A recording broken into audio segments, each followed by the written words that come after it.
Hello and welcome to episode 41 of In PS We Trust, a PlayStation podcast. My name's Davey and joined with me as always is Phil. Understand that, baby. And Spencer. I don't know what I'm supposed to understand. I don't know what he's on about either, Spence. But one thing's for certain, you're tuned in to In PS We Trust, and we are going to be going through loads of stuff today. So we got an absolute smorgasbord when it comes to the news that we're going to be talking through. We got a number of rumours, and we got a couple of topics, which are kind of evergreen. So they're ones that you could listen back to this episode at any point in the future, and you're really not going to miss too much. Now, before we get into that, guys, I do want to know what you're drinking. And I want to clarify something. We did the big quiz last episode, so we all owe shots. Now, Phil, do you want to give us a roundup on where we sit in terms of these shots and what's going to happen today? Yeah, of course. And I'm pretty glad you brought me in, Davey, because I am champion! Second time big quiz winner on at NPS We Trust. Come on! I did kind of let you win, if I'm honest with you. The way I structured my quiz gave you a chance to bring it back when I was in such a strong position that I could have just taken that win and run off into the sunset with it to gloat and gloat, as I will continue to gloat about the fact that I could have won that quiz. But I didn't. I thought I'd make some drama, and of course it backfired immensely. Well, either way, I'll still take the win. But as a result of me winning the big quiz, I've got 5 shots to hand out. So, guys, when we're ready to drink, you better be nice to me. Very nice. And agree with every one of my views. And of course, you guys didn't take your shots from my quiz because we recorded it on a Sunday last time. So we also have those in the mix as well. So you owe 3 each, I think, or is it 2? So you each owe 2 for those questions you got wrong as well. Now, I do want to come clean with you guys. I'm riddled with COVID. So if my voice doesn't sound as musical as it normally does, if it doesn't sound as biblically awesome as my voice normally does, rolling off the hills in South Wales, then I do apologise for that. I am getting through this on sheer willpower alone. And as a result of that, boys, I'm drinking Rubicon today. No alcohol for me whatsoever. If I took a shot today, I would die. I think I would actually die. So unfortunately, guys, I'm going to have to duck out from doing any shots today, and I'll roll them into next episode. But what about yourself, Spence? What are you on today? So, Davey, I'm back to my roots, and everyone knows what that means. That means I'm back on the Budweiser. God's liquid. Oh, I don't like that. But it's a God-given gift, and I adore it.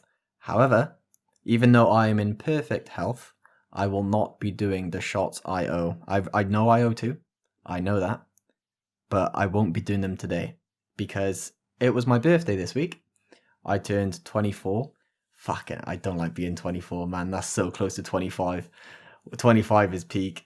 I don't like it. 24 feels fine. 25, nah, that's bad. And because it's my birthday, tomorrow day in the morning after this recording, I'm going to be getting absolutely, fucked really. I'm going to be getting destroyed. So I don't want to be hungover and feel sick for that. I want to feel sick tomorrow. So maybe I'll do the shots tomorrow and record them. But we've said that in the past and it's not happened, so I don't know. That's why you, listener, should pay close attention to our Twitter, because if there is any evidence taken from that night out, it will be on there. I look forward to seeing that myself. That's it for me, what I'm drinking and what I'm not drinking. Phil, mate, how about you? Spence, I'm joining you tonight. I'm on the Budweiser. It has quickly become my podcasting preference drink. Here it is. Here's the Budweiser. Happy birthday, and I will be out tomorrow. I'm going to keep it quiet tonight. I'm going to delay my shot so I can have them in 2 weeks' time with you boys. Same as you, I don't want to be completely hungover for your full day of drinking tomorrow for your birthday. Cheers, boys.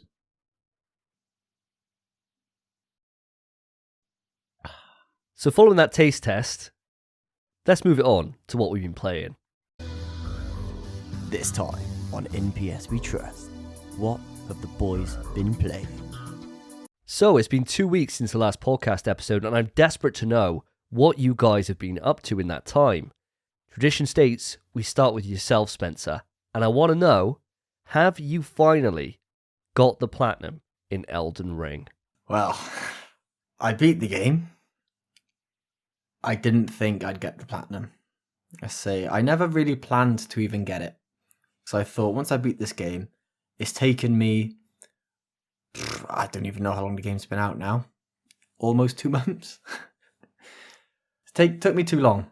And I wanted to beat this game more or less the week it came out. So I was a bit, although I've adored this game and I've loved it, I wanted to put it to bed. I wanted to play something else. I put so much time and energy into this game. And then I beat the game. And I thought, you know what, Platinum's not that far. The Platinum's kind of in reach. Especially if I scum it a little bit, which I might have done. But I had maybe 5 trophies left after beating the game. And now I have 0 trophies left. I've Platinumed Elden Ring. And it only took me 80 hours.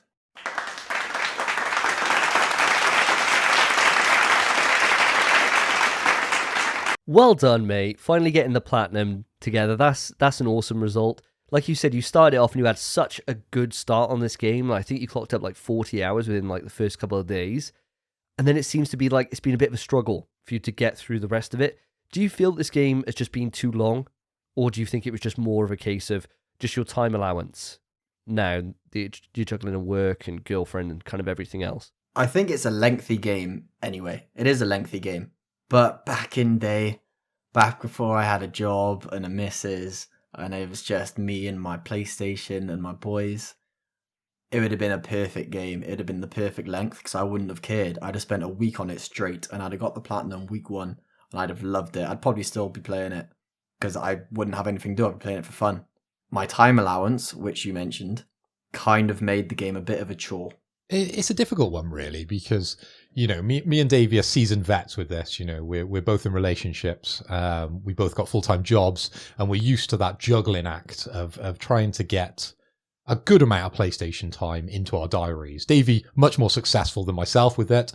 I tend to be probably representing the casual in PS We Trust. But now you're starting to deal with this kind of setup, Spence. And yeah, you can kind of understand why maybe for 4-5 weeks running, I've talked about Horizon. Bro, I'll tell you, start of this podcast, mind, I chatted shit. I came at you guns blazing. I was like, you're not playing games, mate. And then I got a job. My missus is down, nagging me to see her. But I'm not playing games. I understand. It sucks. I just want to play video games. That's all I want. That's all I've ever wanted. And it's not happening. I've got a solution for you boys. It's a solution that isn't the most traditional one. And certainly one I haven't seen banded around very much. But there's one difference between my position and yours. And that's that I'm married. So the difference is, as soon as you get married, you don't really want to spend much time with each other. So then you can go off and do whatever you want. You've already kind of done it all. You've got the t-shirt. You got the ring on. You've done it. You're quite happy just checking in. You okay? Yeah. What are we having for tea tonight? Is there anything you want to watch tonight? Oh, I wouldn't mind watching this on Netflix. Oh, I don't really want to watch a little bit of tat. I think I'll just play a game. Okay. And then that's it. Boom. You're off doing your own thing. You're both happy. You get back together at the end of the night, have a cuddle, ask about how that shit show was, and then you go to bed. And then you repeat, and the cycle continues, boys. And that's a happy marriage. So maybe that's all you're waiting for, lads. Maybe it's time for you to start getting down on one knee, popping the question, and at the same time, you can think while you're there at that ceremony, the happiest day of your life, you're thinking, I'm going to get so many fucking platinums this year. It's going to be out the wazoo. And that's all that's going to spur you on. What are your thoughts on that one, guys? Bro, I don't have time to get married. If I don't have time to play games, how you think I'm going to have time to arrange a wedding? I'll be on that freaking, I'll be stood there opposite her, and she'll be looking at me thinking, oh, I'm the luckiest girl in the world. And I'll be looking at her thinking, oh, Call of Duty Black Ops 5 is at home. Or whatever the hell I'm playing at the moment. And I'll be like, man, I got 2 trophies left, and I'm here just having to say, oh, I love you. I tell her I love you every day. And they're making me do it in front of all these people. It's like, fam. No. No. The advice should be dump them. PlayStation comes first. I don't think it's legal, though, for you to, like, marry a PlayStation, or certainly not socially acceptable for you to be just a hermit, just playing PlayStation all the time. I can see Spencer, you know, in a couple of months, he'll be on one of those Louis Theroux documentaries about how he married his PlayStation, took her up the aisle, you know. Do you take Yes. You know, you exchange Elden Rings. I can see it now. That's a class joke. That was fucking amazing. I thought you were gonna. You said took her up the aisle. I was like, I know, "Took her I up was the thinking aisle." that too. Straight in the Ethernet port. That's on the arm. That'd be a tough. Ethernet port, disk drive, bro. That's why you go going in the physical. face, though, Hello. innit? That's basically the mouth. You know, if you're going in the arse, you're looking It's for a nosh. the back hole. It's the only one I could think of, really. You're not going to get it in an HDMI, are you? You ain't trying to get it pregnant, bro. Oh, Might birth a couple of Vitas out. How class would that be? have a class, yeah, fair play. Dear God, this is gone in a totally different. Yeah, this has Somewhere. definitely gone somewhere. That's for damn sure. So, Spence, apart from getting your Elden Ring Platinum, have you been playing anything else? Yes, as I mentioned, it was my birthday. It was my birthday on Wednesday, prior to this recording and prior to the release of this podcast. So the week before, if you're listening, day of. And my missus, well, you guys bought me a present, and it's a present I love. It's a big statue of Bakugo from My Hero Academia, which we've mentioned on the podcast before because there's a game coming out of it. Or maybe it came out, who fucking knows, I wasn't going to buy it. But my missus was going to buy me the same thing, and she couldn't. So instead, she kind of panicked, didn't know what to buy me. So she bought me Lego Star Wars Skywalker Saga, which is a game I've seen cropping up on Twitter here and there. There's like air combos, the combat looks sick. It's open world, it involves all 9 films. And I was like, tell you what, great present. So on my birthday, we were supposed to go out, and I was like, I don't have the fucking energy. Do you want to just stay home and play Star Wars together? She was like, yeah, okay, it's your birthday, we'll do what you want. I was like, bless. She didn't want to go out either, to be fair. It's not a very good game.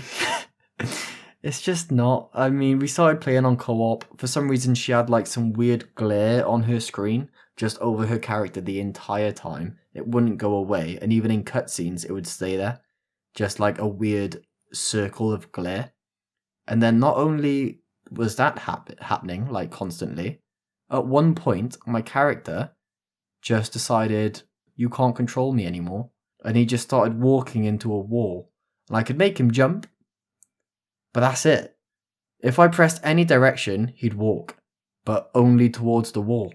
I couldn't change his course. This sounds like a classic time to use the theme that we haven't used for a little while. When walls are spinning all around you, you can't properly aim your gun. You find you're falling through the world. I'll hunt you down 'cause you're a bug. I find the bugs, the big bad bugs. The Bug Hunter. Oh, I've missed that theme. That's been a hell of a long time since we used that. Spence, what you were saying there has actually really shocked me because I've heard nothing but grand praise for this game. In fact, it's been one of those things that I wasn't interested in, and the sheer amount of hype that I'm seeing from Twitter on this is kind of making me change my mind and thinking about picking it up. So you're coming at this with a totally different opinion from everything I've seen online. I am, but you have to take it with a grain of salt because I'm the bug hunter. They come to me naturally. It's just the way it is. They call me fucking Craven.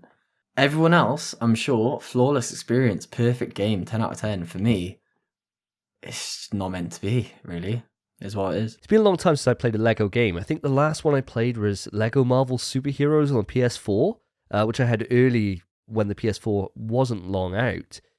Has the gameplay changed much over the years since then? Because that was probably about, 7-8 years since I played one? The last Lego game I played prior to this was probably, well, it was Lego Star Wars, but it was when I was like 10. So it's changed a lot. Yeah, I'll tell you that much. There's actual like mechanics now. You can move. Well, you can move? The camera's not. It was kind of like you can move. Well, I couldn't, to be fair. I think in the old games it was kind of like usually a zoomed out camera, and you could kind of just roam around. And now it's kind of like locked third person, other than maybe specific scenarios. It feels more like a game, whereas every other Lego game is kind of just the same game with a different franchise attached to it, I felt like. But this kind of feels like a new thing. It feels like they've actually put some effort into the game, until it broke on me anyway. I'd say if you don't mind some bugs, it's probably worth getting. I would wait until a price drop or something.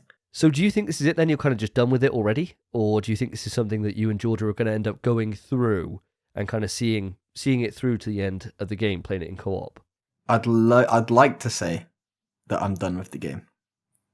But she bought it for me for my birthday so we could play together. And I mean, if I just say to her like, thank you, I appreciate it, but no, that's a bit peak. Because she also owns this game, so I have no excuse not to play it with her now. Considering the relationship advice that we've been giving out so far on the show, I think, Spence, you should probably play the game with her. It might be in my best interest to do so, yeah. Yeah, I'll probably play the game, try it a bit more. If it does stay shit, no, it's good, it's fine. If I keep finding bugs throughout the play, and it's actually hindering my experience, I'm probably just going to turn to her and be like, look, I appreciate the present. I'm going to go play something else. Yeah, wait for the patches to come in or whatever the stability issues that you're experiencing. That makes perfect sense. And I suppose on that, actually, speaking of Star Wars, it kind of makes sense to transition over to myself because I've been playing a game. I don't have too much to talk about this yet because I've been struggling with COVID. I haven't really wanted to play games very much, which is really unlike me, so you could tell that something's kind of off. But I did start Jedi Fallen Order. So those that have a really good memory, remember I bought this back in about October, and I was waiting until we got to a bit of a dead month, dead period of time where I was waiting for, the next big game to come out. And so I've got this and then Alan Wake to go through. So I'm about 5-6 hours into Jedi Fallen Order so far, and it's really good. Really, really good. It's set after the end of Episode 3, so Order 66, for those Star Wars nerds, you'll know what I'm talking about. All the Jedi have been sentenced to death, basically by the Empire. And you're playing as a Padawan who has been sent out into kind of like the Outer Rim. He's in hiding. Things go on. He has to use his Force powers to be able to save somebody. And then it sets him off on this wild adventure where he's going to bring about reviving the Jedi Order. And that's basically the plot in a nutshell for where I am so far, without giving any spoilers away. That's within the first hour. It's great. The combat is essentially Dark Souls. So you go through the level.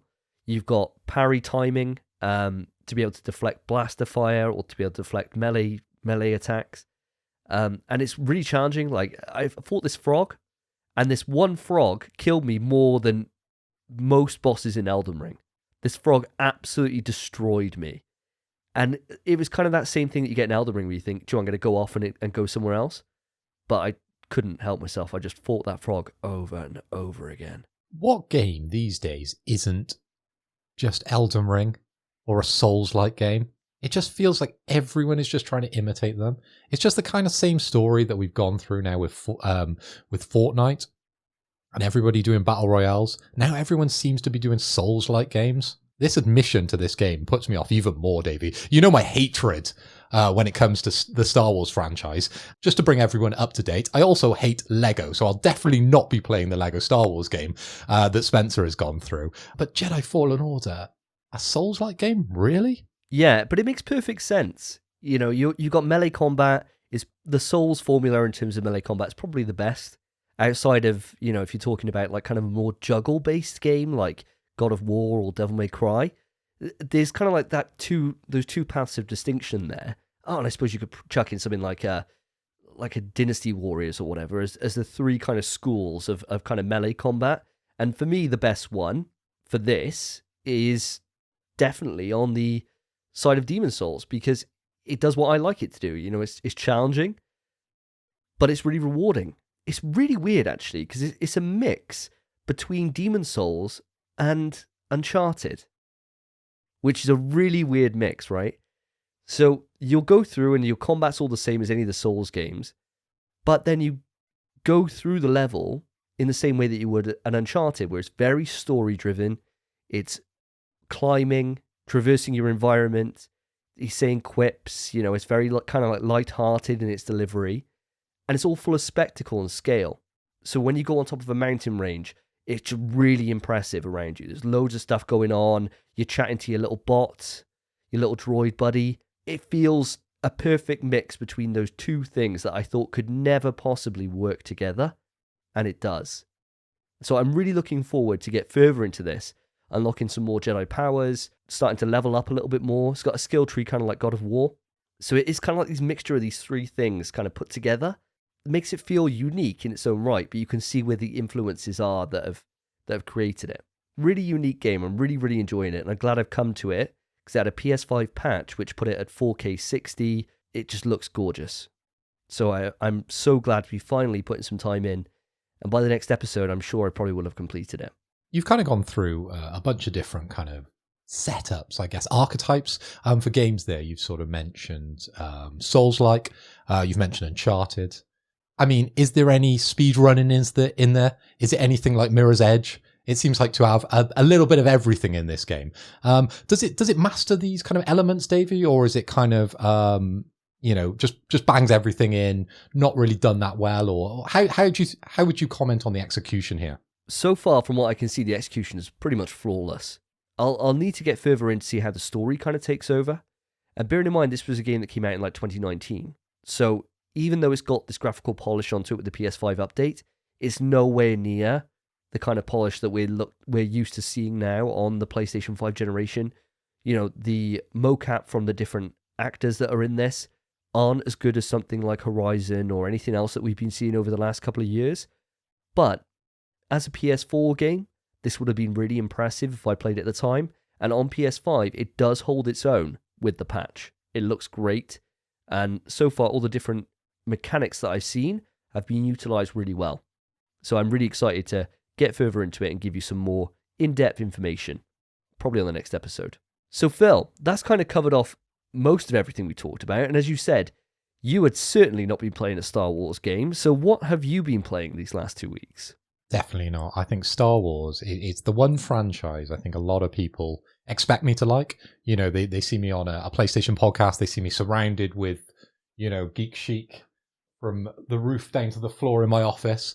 But when it comes to Star Wars, it's just never grasped me. It's just not for me at all. So, and the same with Lego. It's not really my bag. So I've always tried to avoid those as much as possible. So neither of those games I will be picking up, but my backlog, it's absolutely huge. So I cannot wait now to get to the end of Horizon.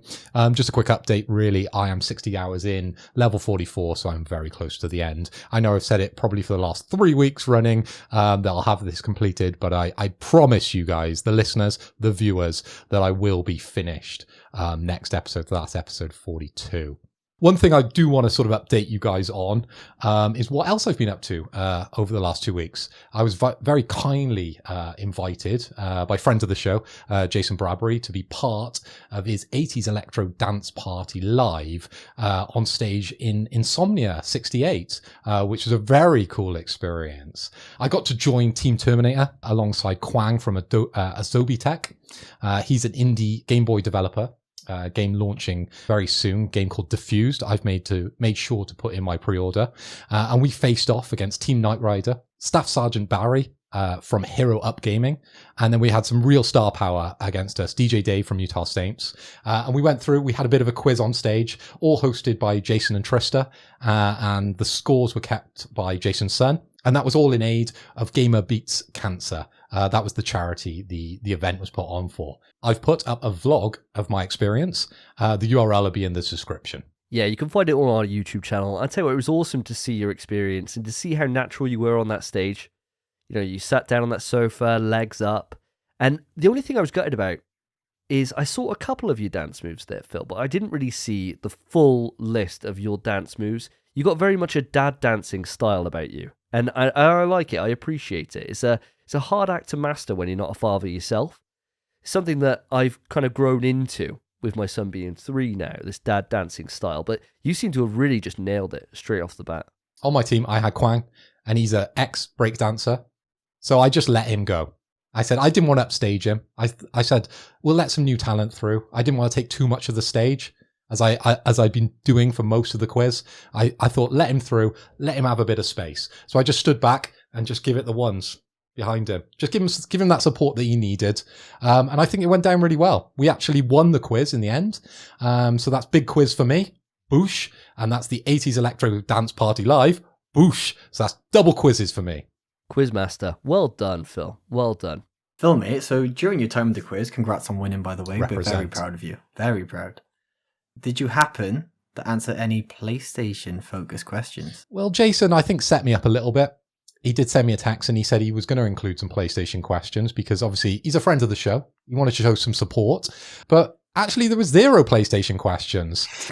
So I was ready. I'd done all my research like I do for every big quiz. I got in there all confident and it was all about the 80s and the music and the games. We got a lot of the questions right. Obviously we won the quiz. But I'm very glad that Kwang was on my team. I will admit. He carried you, didn't he? No, don't be silly. It was a 50-50 between the two of us. And we celebrated it, David. You'll like this because of your t-shirt. If you stand up, show the audience. So I'm wearing a House Kami t-shirt. So a Dragon Ball t-shirt. When me and Kwang won and we were awarded the prize, which was a t-shirt with the 80s Electro Dance Party Live logo across the front, me and Kwang did the fusion dance, which I think went down real well with the audience that was at Insomnia. You know, you play to the crowd. Gotta say, I really appreciate that. I did see your form. It was off. It would have been a failed fusion without a shadow of a doubt. But it was a good effort. It was a good effort. If I was there, I would have been on the sidelines like Piccolo would have come out there. No! Like that one last moment before you turn into some mangled fat man mess. Like you turn. I would have just asked for security. I said, I don't even know this guy. Who is he? Get him off stage. Get him off. Shoo. Go out with the brushes. I'll give you a selfie and an autograph afterwards. Please, can you wait until we finish the show? That's what I would have said to you. Join the queue. I want to ask you, actually, while you were there at Insomnia, obviously for our UK audience, you probably know what Insomnia is. It's a giant video game show where there's loads of retailers there. They have a lot of people that bring their own PCs and they have like a massive LAN set up there. What kind of cool things did you see while you were there at the show? Well, I mentioned the indie section, which my new best friend from Insomnia, Kwang, from Asobi Tech, was demoing his new Game Boy game that he developed called Diffused. That was interesting. Check that out, definitely. But apart from that, I didn't really have a lot of time to sort of walk around the show and sort of dig into any of the games that were shown there. There was definitely a big army presence supporting the Heroes Up gaming. There was a tank there, which was very cool. We got to take photos in front of the tank and got some photos with the soldiers. That was very cool with Jason and Trista. So they weren't trying to hire you then? They weren't trying to get you in there for your mad COD skills then, Phil? No, unfortunately not. They know how good I am with a gun. They thought, you know what, we'll let him stay on stage. He's a natural on stage, but behind a gun or behind the wheel of a tank, we'll take a wide berth. He's a killer. Stay their distance. Say, guys, don't arm him. It would turn into like John Wick straight away if they armed you, mate. Well, on that bombshell, let's move it on to the quick news. Quick news. Phil, as you're kicking off quick news, this episode we're doing Pokemon noises. I want to hear your best Muck impression. Muck. Quick news. Sony has invested another $1 billion into Epic Games, guys. This follows Sony's previous investings of $250 million in July 2022 and another $200 million into Epic in April 2021. Epic Game valuation is July 2020 is $17.8 billion. April 2021, $28.7 billion. April 2022, $31.5 billion. As of the 11th of April, Epic Games has totaled $2 billion in its round of funding to advance the company's vision to build the metaverse and support its continued growth. Spencer, I want your Charmander impression. I can't remember if he's cute or if he's like a growl. Char. Ooh. Ooh. That's Charm. That's not gonna rate. That's not gonna rate highly. I think that one's gonna come back to bite you. That one. I couldn't remember. I picked Squirtle, fam. Alright, quick news. Cyberpunk 2077 is far from finished, quote unquote, and work is still being done on future expansions. It's crazy the talk of expansions is happening when a game has been out for almost 2 years and is still not even finished. Davey, I'd like to hear your best Cubone impression. Cubone. Quick news. The Isle of Big Snacks, the most anticipated game in PlayStation 5 history, is coming out, and it launches on April 28th for free for all Bugsnax players. Massive, massive news, this one. And that's not all. The newly updated Bugsnax is coming to Xbox One and Nintendo Switch the same day. So it's big snacks, bug snacks for all of us on April 28th. Thank God. Praise be to our Lord and Saviour, Bunga. Phil, I want to hear a Raichu impression. Raichu!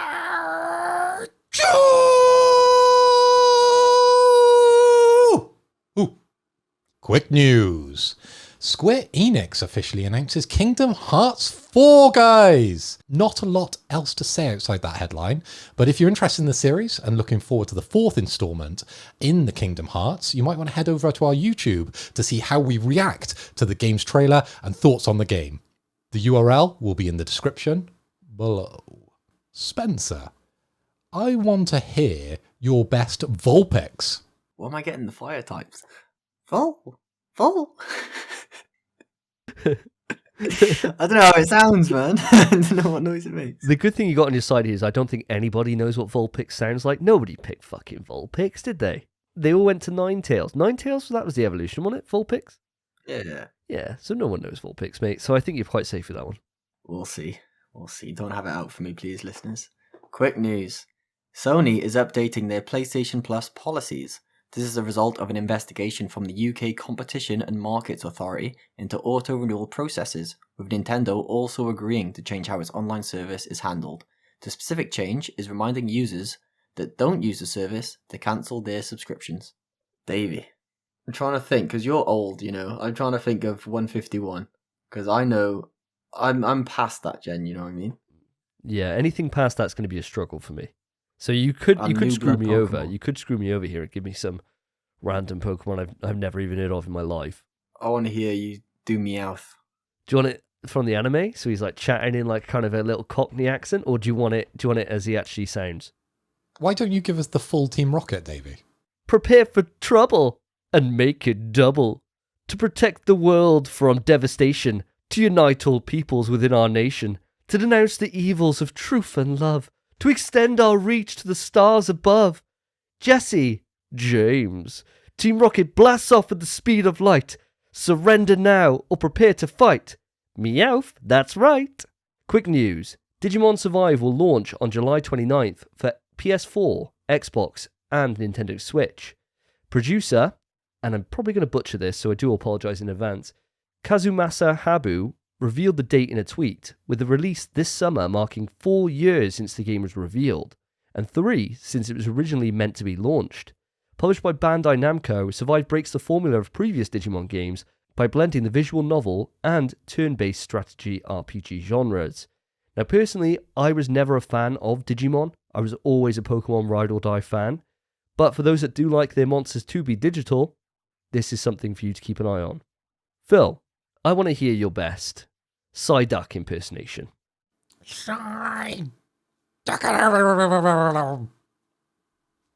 Quick news. During our Jason Bradbury interview on episode 38, he alluded to PlayStation VR 2 being released in 2023. Well, we've had some additional rumours suggesting the same thing, guys. Was Jason a Sony insider? Did he know something we didn't at the time? The news is the PlayStation VR 2 has been delayed, guys, until 2023, according to the latest report published by an industry analyst, Ross Young. Now, how do you feel about the delay? Does it matter to you? Answers on a postcard, or if you're on YouTube, let me know in the comments. Now, Spencer, I know we've given you fire Pokemon so far, so let's switch things up. I want your best Alakazam. Alakazam. Close. Quick news. Ghost of Tsushima support is coming to a close after almost 2 years of updates, leading people to believe that Sucker Punch are moving away from Ghost to focus on their next title. Davey. Ooh, Davey. Ooh, boy. What Pokemon do I have in store for you? I hope it's a Bulbasaur. I'm quite proud of my Bulbasaur impression. Well, mate, you'll be happy. I want to hear your best Aaron impression. Who? Aaron? That's not a Pokemon. It is. Hi, I'm Aaron, and let me tell you about Sillet Bang. Aaron. I don't know. Aaron. Aaron. Aaron, Aaron. Aaron. Aaron, Aaron, Aaron. Aaron, Aaron, Aaron. Aaron. Got a range of emotions there. I thought I'd add to it. Quick news. Amy Hennig, who wrote the Uncharted trilogy, is now working on a new Star Wars game. She is helming Skydance Media, who have partnered with Lucasfilm Games to develop and produce a narrative-driven action-adventure game. After leaving Naughty Dog, Hennig moved over to Visceral Games, the creators of Dead Space, while they were working on a Star Wars game titled Operation Ragtag. Before, the project was cancelled, and the studio met its untimely demise at the hands of our corporate overlords, EA. I, for one, am super excited to see what Amy Hennig and the team at Skydance Media cook up in a galaxy far, far away. Phil, I want to hear your best Torchic. Why are we going outside the 151? I don't know what Torchic even is. He's like a firebird. I only know him because I saw him in Lottie's Pokemon game that she was playing the other day. I was like, oh, he's cute. And she was like, that's Torchic. And I heard what he sounds like. So that's why he came to mind.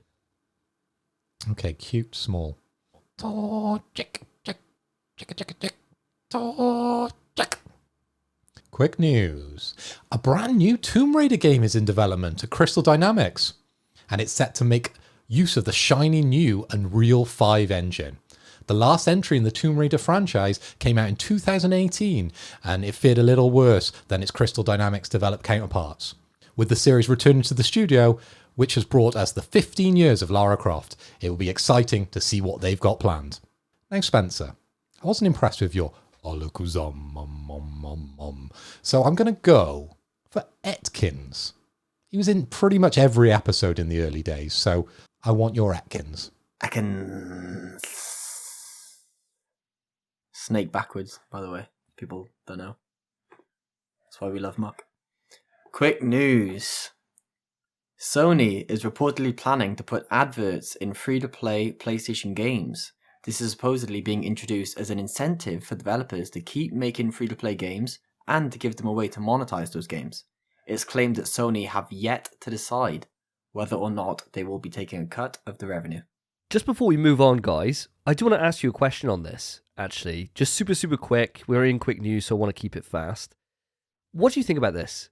I don't play many free-to-play games anyway. I think it's a good way for free-to-play games developers to still make money without the use of in-game purchases. Because as we saw from Gran Turismo, which granted isn't a free-to-play game, people don't like spending money in-game. No, that's true. So the way that I can imagine this being implemented is either, if you're talking about something like a football game, wrestling game, racing game, anything like that, it'd be like billboards and stuff, right? So things that are just kind of in the background, they're not really taking anything away from it. But you do have, for example, Street Fighter 5 does this. Before a match starts, you can then watch a trailer. You can watch like an advert, you can watch like a little thing that will come up, a little splash screen with a trailer or an advert, whatever it is. And that's it promoting to you. And you can turn them off in-game in that. But if you watch them and you have them on, then you earn Street Fighter money, whatever it's called, Capcom money, that you then use to buy stuff. So I think there's different ways this can be implemented. Fight money. I have a different example, and my example is that in Burnout Paradise, racing game, fantastic racing game by the way, the best racing game ever made in my opinion, other than maybe like Mario Kart. Whilst you're driving through the city of Burnout Paradise, it's covered in billboards. And those billboards are advertising Barack Obama's campaign. Yeah, it's wild. What are your thoughts then? Are you really kind of indifferent on this one then, Spence? You don't really mind? I'm fine with it. It doesn't bother me. As long as it's not like in your face, your loading screens are Mountain Dew or Doritos, or like, oh, you can't pick up this gun, you haven't watched this trailer, or something like that. If it's just, it's in the game and it's not in the way, then yeah, I don't really see an issue. It's just a way for companies to make more money, which is beneficial to us. What about yourself, Phil? Any thoughts on this one? Well, as is quick news, I'll keep it quick. I'm completely fine with billboards or loading screens as long as it doesn't get in the way of the action. I would hate anything that stops play, such as a pop-up on a website. That frustrates me as a web developer, so I would hate that within my game. Something I've got to click before I get to the action. Let's not introduce that. I would hate to see that as the future of video gaming. Yeah, I'm completely there with you on that one, Phil. I don't want it anywhere near the actual game itself. If it's in the background, if it's a part of the cityscape, anything like that, not a problem at all. It kind of makes it a little bit more realistic, to be honest. But as soon as you've got to click off something that auto pops up before a game lets you in, or anything like that that gets in the way, no go from me. Right, well, Davey, mate, I have thought up my next Pokemon for you. Would you like to know who it is? I would love to know who it is. I would love to hear your Caterpie impression, my friend. Caterpie. Caterpie. Quick news. Corey Balrog updates us all on the God of War, Ragnarok. Now, I'll link the tweet in the description so that you can all watch along with this. He states the team are currently polishing up the graphics in stage 3 of development, and they're super excited to show us what they've been working on, but it's not quite ready. Now, this tweet was in response to many people stating Ragnarok looked like DLC. Now, personally, I don't know where the hell they got that idea from, but fan speculation was also going wild on when they're actually going to show this, as it's been 7 months since we last had a look at the game. Now, Corey insisted the game will be out this year, so it can't be long till we get an in-depth look at Kratos' next adventure. Phil, I want to hear a Starmie impression. Do they even make noise? Well, this is where I'm going to probably catch you out a little bit. It'd just be a gargle, bro, like...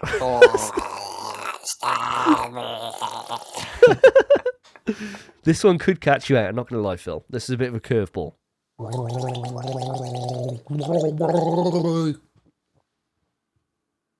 Quick news. 4 classic Siphon Filter games have been rated for PS4 and PS5 in Korea. They are Siphon Filter, Siphon Filter 2, Siphon Filter Dark Mirror, and of course, Siphon Filter Logan Shadow. And they will likely be made available as part of the new PlayStation Plus premium tier. We took a deep dive into PlayStation Plus structure, so make sure once you finish this episode, you've left a like and some kind words in the comments, and go back and listen to episode 40 where we discuss the new PlayStation Plus structure.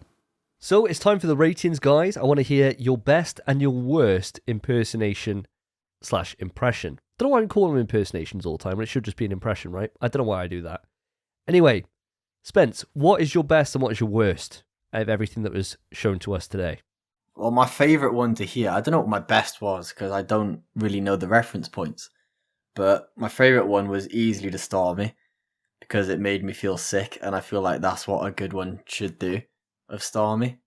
No idea what they actually sound like, but they live underwater, so if they try to talk, it should sound like that, realistically speaking. The worst was probably your Aaron, Davey.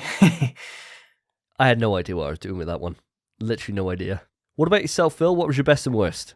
Well, I would have thought Spence would be pretty good at this, being a bit of a Pokemon fan. But his Charmander sucked. Your Alakazam sucked. I didn't think much of any of your impressions. I'm sorry, mate. I know it's your birthday, and I meant to be real kind to you, but I'm giving you the L on your Charmander. And so what was the best? My best, and it warmed my heart, was your Caterpie, Davey. I thought that was so damn cute. And we need to clip that and put that on Twitter, because that's going to get some likes. I need those cat ear headphones, don't I, next? You know, next time I do one of those. Caterpie! One of those. So I suppose it's up to me then to really settle this. And originally I was going to go for my worst as being the Staryu impression. The reason why, and now my thoughts have changed on this. Originally, it's because Staryu actually goes like this. For some reason, he doesn't say his name, right? That's why I thought I'd throw in a curveball. He's just like, that's all he does. He makes that noise. I don't know why. Maybe they were just running out of ideas. Maybe they're like, should a water Pokemon actually make a noise? And like, make him do karate moves for no reason whatsoever. And like, yeah, go for it. And so I was going with that. But now you mention it, Spence's Charmander was horrendous. It was so bad. He was doing like a Charmeleon impression almost, wasn't he? It was awful. So yeah, I got to side with you on that. That's definitely the worst. My favourite, and there was a lot of good ones. I like the Raichu. I thought the Raichu was pretty good. It was a lot deeper than a Pikachu noise, and it was kind of accurate as well. So I appreciate that one. So Spence, it means, as per the rules of quick news now that we cemented them last time, you do owe another shot for next episode for having the worst impression. That's the rules. I'm on a winning streak at the moment. I win the big quiz. I win the 80s electro dance party live. And now I've won the Pokemon impression. I'm like this at the moment. Big dick player. Hanging by your knees. And let's move it on to Rumour Has It. Kick it!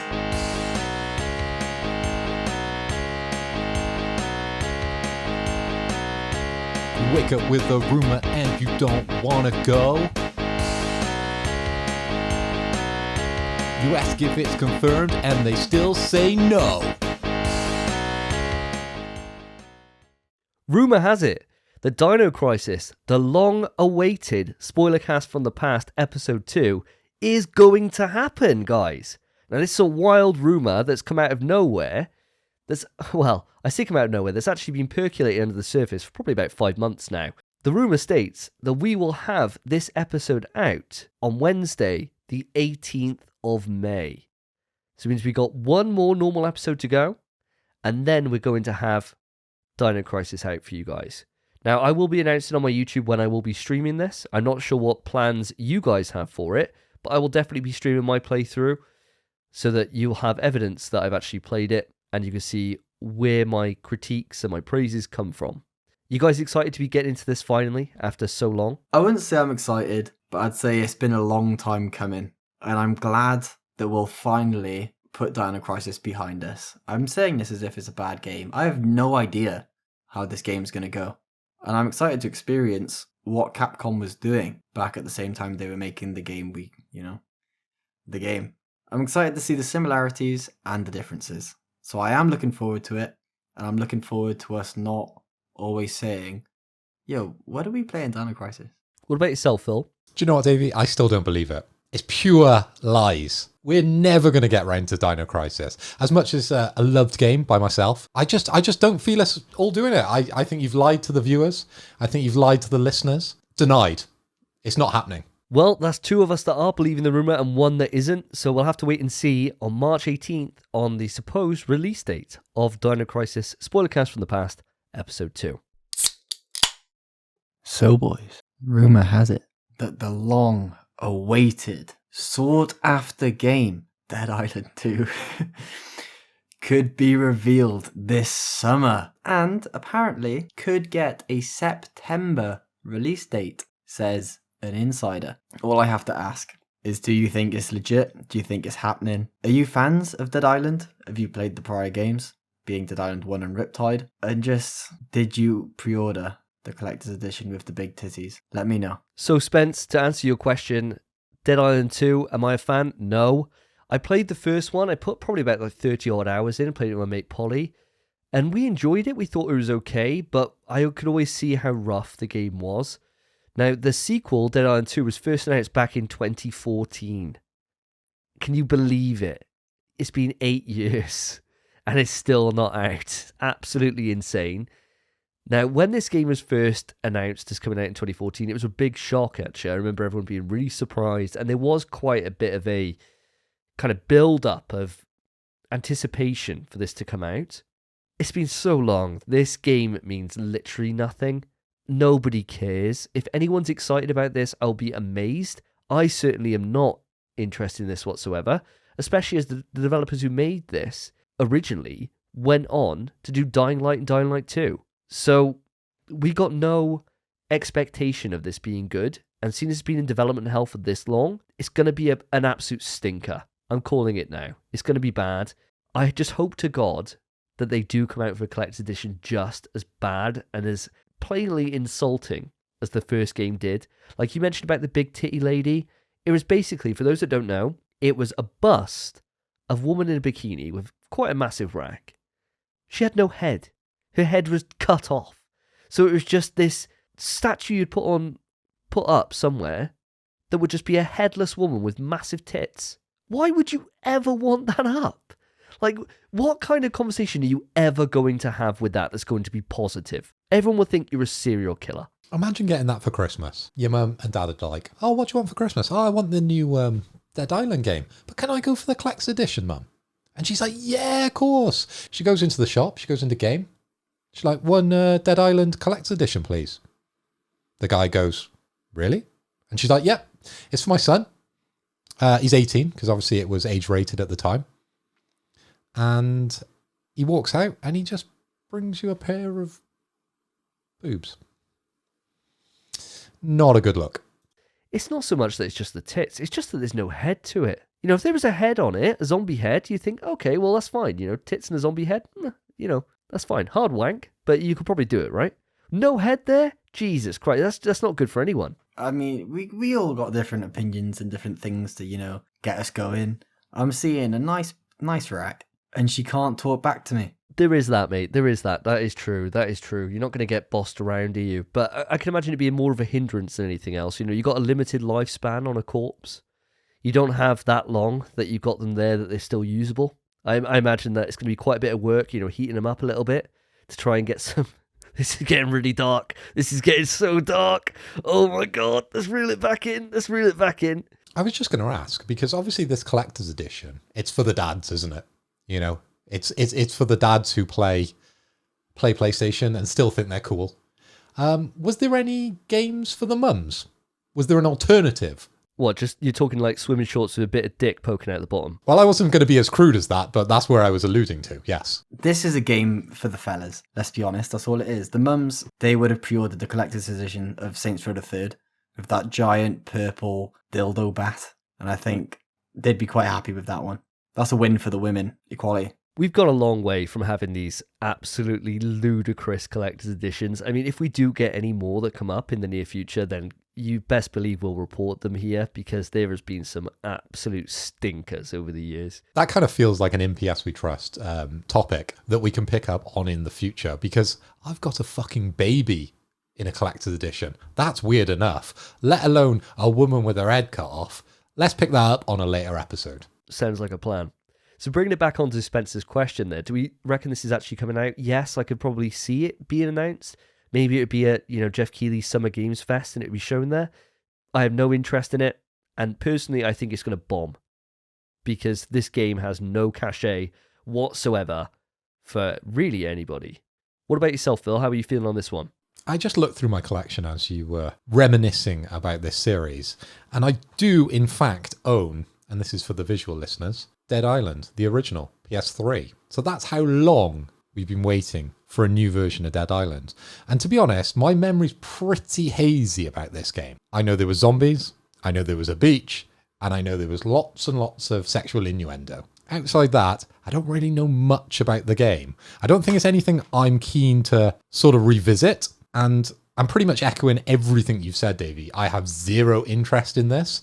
I think it's probably going to come out, because why the hell wouldn't they want to just do another zombie game? Well, listeners to the podcast know we love every game that cannot be mentioned. I'm being very careful there. And that's the reason why I have to be careful, because we love that series so much that if we didn't have a button for it and we didn't have a forfeit for mentioning the game's name, we would mention it every single episode. And we do anyway, right?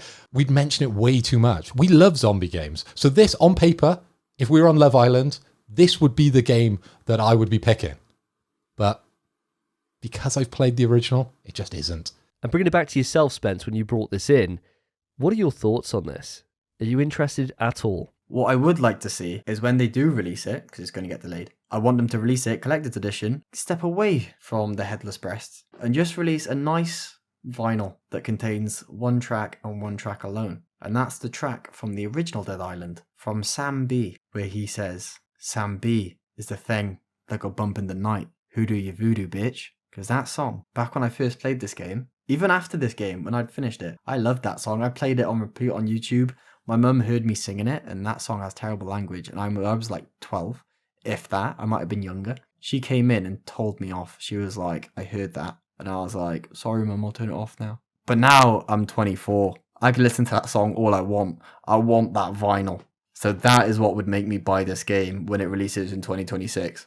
Because this game's getting delayed. The rumor's true. I think it's coming out, getting announced, getting delayed. Just reading on the Wikipedia, Sam B was the main character, if I'm not mistaken. And that was voiced by Phil Lamar. And apparently he was responsible for Mad TV. I don't know if you guys know too much about that, but that was a sketch comedy television series in the US. And he also did some voicing for Futurama. So a fairly big deal, but he's not like a traditional rap star or anything like that. That song goes hard. It's one of the best gaming songs. I'm amazed Davey didn't play it in his big quiz. Because I'd have been like, it's Dead Island, Davey. It's Dead Island. Give me the point. But he didn't. There's a reason for it, Spence. It's probably the reason why I am so lukewarm on this. It's because Dead Island was just a shit game. That's it, literally it. It was just average at best. It was in that time on PS3 where you just had a lot of middleware, and it's just a middleware game. And I don't have time to be spending my time in shit games anymore. And that's literally as cut and dry as I can be with it. You mentioned about it being close to Cyberpunk and being comparable. I disagree. I think the easiest way you could compare it would be something like Duke Nukem Forever. That it takes forever to come out, and when it comes out, it's gash. And that's all that's going to happen with this one. I've got a quick question for you guys. So these games that are in development hell, what do you think they should do? Do you think they should keep going at it? Because you mentioned Duke Nukem, you mentioned Cyberpunk, we're now looking at this game. And they've all been bad. I don't remember too many examples of them coming out and them living up to expectations. What do they do, guys? What do you do if you're a developer and you're a studio that have invested time, money? You've got fans behind you wanting these games, and it's just been delayed. What do you do? Well, the only example I can think of something that came out after such a huge delay and everyone was really excited about it was The Last Guardian, which came out on PlayStation 3. No, did it come out on PlayStation 3 or PS4? I think it was PS4. Hold on, let me just double check that. I don't have a fucking clue. Nothing else to do, so that's all ask Google. Yes, The Last Guardian came out in 2016 on the PlayStation 4. So that game was in development ever since Shadow of the Colossus. So famously done by Team Ico, which were like the golden studio at the time back on PS2. And that was stuck in development hell for forever. And when that game finally got revealed in the same year that they showed God of War, they showed so many hype games that were shown at that one E3. Phenomenal E3, one of the best ones ever, actually. It was amazing. Unfortunately, when the game came out, people did love it. There was a lot of people that didn't like it, but a lot of people did. Kind of like a Death Stranding kind of situation where you got a lot of people that really like it and a lot of people hate it, right? Very Marmite game. I think it's case by case. Generally, if you're a studio and you're thinking about it and you think about all the money that you've put in, there comes a certain decision where you think, right, well, how much is it going to cost us and how many years is it going to take us to finish this project and get out of the door? Let's try and recoup our assets that we put down on this. And if that's too much, then you're probably best just putting it down as a sunken cost and moving on, right? Because, you know, releasing a bad game, all it's going to do is impact your image, impact your public perception, impact your shareholders for the actual cost of actually getting it out and getting it finished. But then on the other hand, if you think, well, to be fair, we could put it over to a new studio, all the assets are done, it's just kind of assembling it, maybe some finishing touches, some polish, things like that. Maybe then at that point you think, right, well, an extra $1 million to put down, an extra couple of million, we've already put 20, 30, 40, 50 million, whatever the amount is. It's only a small amount then at that point, and maybe it's worth getting that sales in. I don't think there's a golden rule on this, but I'd probably say on the majority side of it, if you've been in development hell for like some of these games like this one now, 8 years, maybe 4 years ago, they should have cut the ties and said, you know what, this ain't worth carrying on. But now this far in, you might as well see it through now, get it out, even if it only sells 200,000, try and get something back. That's just my thought anyway. Don't know about yourself, Spence. I mean, I'm very much the same line of thinking where games get delayed is a thing that happens, but there's a point where it's too much. And I mean, games nowadays have a much longer development cycle than they used to. So it's kind of hard to know how long is too long. It's a lot more ambiguous. Games can take a year to develop, or they can take 8 years to develop. It changes. But when a game is supposed to come out in 2014, they set a deadline for the development cycle. And it's been delay after delay after delay. And it's taken this long. At this point, I agree with you. Just release the game. Just release it and see if you make some money.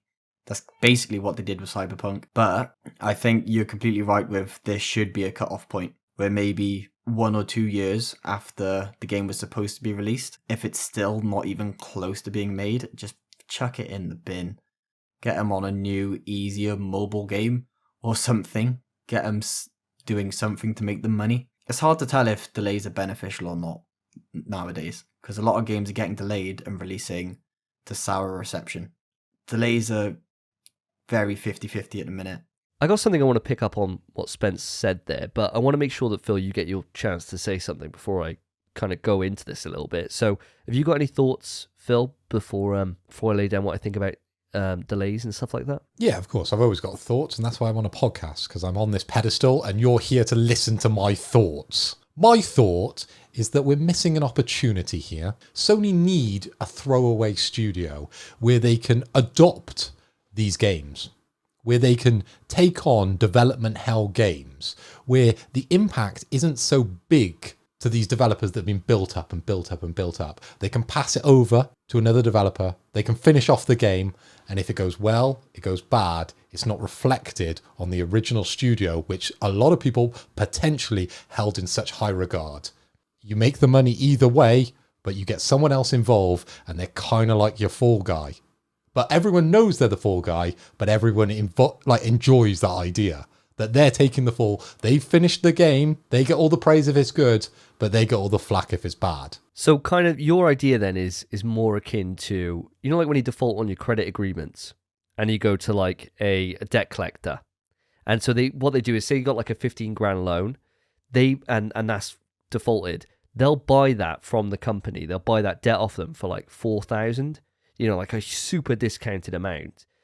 And then somebody then can buy that when they set up a payment plan with that person. Even if they're going to default on it, all they have to do is make back that 4 grand and they're golden. So they'll offer them like a 5 grand settlement. So they make $1,000 on it, and everyone's kind of happy apart from the people that originally made it, because they've obviously lost, but at least they got something back from selling that debt off. You're kind of equating that kind of model to video games. Yeah, I don't see why that hasn't happened in the past. And maybe it has, but it's been covered up enough where we don't know about it, because there's definitely a way to be too transparent about this, and everyone knows, oh, actually it was CD Projekt Red that fucked up the game I really wanted.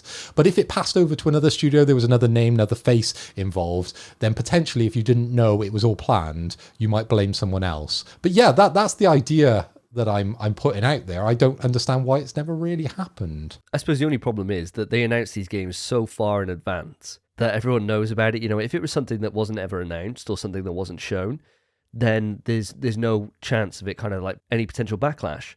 But with most games, they're announcing them as soon as they go into development or even before development for some ungodly reason. And then we're all speculating about them for years and years and years. And in this case, 8 years. It's kind of a bit late then at that point. It's a bit transparent, isn't it?